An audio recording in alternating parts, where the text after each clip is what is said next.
अस्सलाम वालेकुम dear viewers, मैं हूं अशफाक चिश्ती। अभी हम डिस्कस करेंगे primary laws of learning given by Thorndike, part 1, जिसके अंदर प्राइमरी लॉज को डिस्कस किया जाएगा और पार्ट 2 में सेकेंडरी लॉज को डिस्कस किया जाएगा। थॉर्नडाइक ने लर्निंग के 3 बुनियादी कवानीन दिए, जिसमें नंबर 1 है लॉ ऑफ इफ़ेक्ट, नंबर 2 है लॉ ऑफ रेडीनेस, नंबर 3 है लॉ ऑफ एक्सरसाइज। सबसे पहले डिस्कस करते हैं लॉ ऑफ इफ़ेक्ट को। लॉ ऑफ इफ़ेक्ट, इससे मुराद ये है थॉर्नडाइक जिसने एजुकेशन के अंदर अपना बड़ा नाम कमाया और इसका ताल्लुक़ बिहेवियरिज़म के ग्रुप से था और ये वाटसन का शागिर्द था। इसने तहलका-खेज़ इंकशाफात किए तालीमी मैदान के अंदर और बहुत से तजुर्बात करते हुए बहुत सी तालीम के अंदर नई राहें खोली। तो ये बुनियादी 3 कवानीन जिनसे वो लर्निंग को पॉसिबल बनाता है कि लर्निंग इनकी मदद से आसान है, अगर ये होंगे तो लर्निंग होगी, अदरवाइज़ लर्निंग नहीं होगी।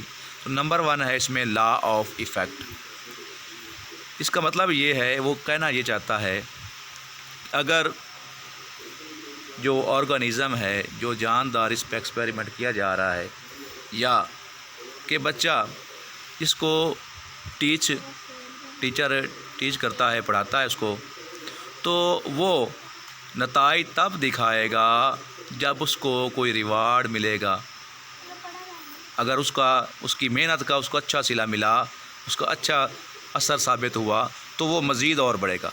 इफ़ेक्ट उसका असर कोई ज़ाहिर हुआ तो फिर उससे उसको मोटिवेशन मिलेगी। मिसाल के तौर पर एक बच्चा क्लास के अंदर फर्स्ट आता है तो उसको प्राइज़ दिया जाता है, तो अब उसका मज़ीद दिल करेगा कि और पढ़े, और मेहनत करेगा, उसको मोटिवेशन मिलेगी और हर दफ़ा कोशिश करेगा कि वो फर्स्ट आए। तो इसके अलावा अगर कोई और काम जिसके अंदर किसी भी जो सब्जेक्ट जो हमारा जिसके ऊपर एक्सपेरिमेंट किया जा रहा है, चाहे वो बच्चा हो, चाहे वो जानवर हो, जानदार हो, जो भी हो, तो अगर उसको कोई रिवार्ड, जैसे कि बिहेवियरिज़म वालों ने किया कि स्टिमुलस दिया क्लासिकल कंडीशनिंग के अंदर और ऑपरेंट कंडीशनिंग के अंदर रेनफोर्समेंट दी कि अवार्ड, प्राइज़ खाने की शक्ल में जब दिए तो उन्होंने रिस्पॉन्स किया और सीखा। इसी तरह से लॉ ऑफ इफ़ेक्ट, इससे जो बच्चा है सीखता है, अगर उसको कोई रिवार्ड दिया जाएगा तो वो सीखेगा और जल्द आगे बढ़ेगा और चीज़ को पिक करने के बाद जो भी वो सीख कर रहा है ज़िंदगी का हिस्सा बना लेगा। इसके बाद नंबर 2 है लॉ ऑफ रेडीनेस।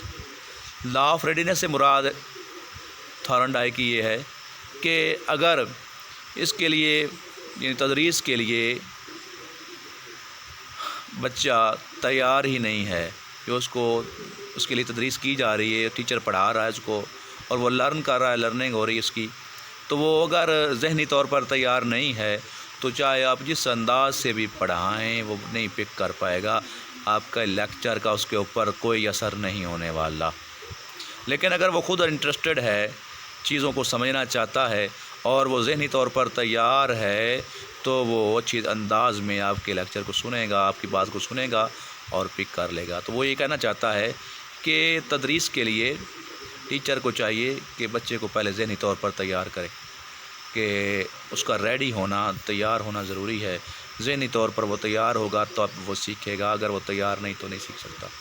इसके बाद 3rd जो लॉ उसने दिया था, प्राइमरी लॉ, वो है लॉ ऑफ एक्सरसाइज।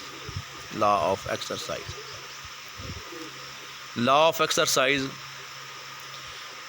इसका मतलब ये है कि अगर बच्चा किसी भी हुनर को जो उसने सीखा है या इल्म जो उसने हासिल किया है उसकी प्रैक्टिस करेगा, तो practice makes a man perfect, तो उससे वो ज़्यादा सीखेगा, वो उसका हिस्सा बन जाएगा, ज़िंदगी का हिस्सा बन जाएगा। तो इसके अंदर इसके 2 मेथड हैं, एक है लॉ ऑफ यूज़ और लॉ ऑफ डिसयूज़। यूज़ यानी कि अगर वो उसको इस्तेमाल में लाता है, इस्तेमाल करता रहता है, تو وہ اس کی زندگی کا حصہ بن جائے گا، پارٹ بن جائے گا، اور اس کو وہ اپنی زندگی کا حصہ بناتے ہوئے جلدی سیکھ سکتا ہے۔ لیکن اگر اس کے اگینسٹ اگر وہ اس کو اگنور کرتا ہے، اس کو یوز نہیں کرتا، تو پھر وہ سیکھ نہیں پاتا۔ اس لیے یہ ضروری ہے کہ ایکسرسائز کی جائے، پریکٹس کی جائے کسی بھی چیز کی، تاکہ زیادہ سیکھا جا سکے۔ تو یہ تھے بنیادی قوانین، primary laws of learning. Next video secondary laws of learning پر ہوگی۔ تب تک اجازت دیجیے، اللہ حافظ۔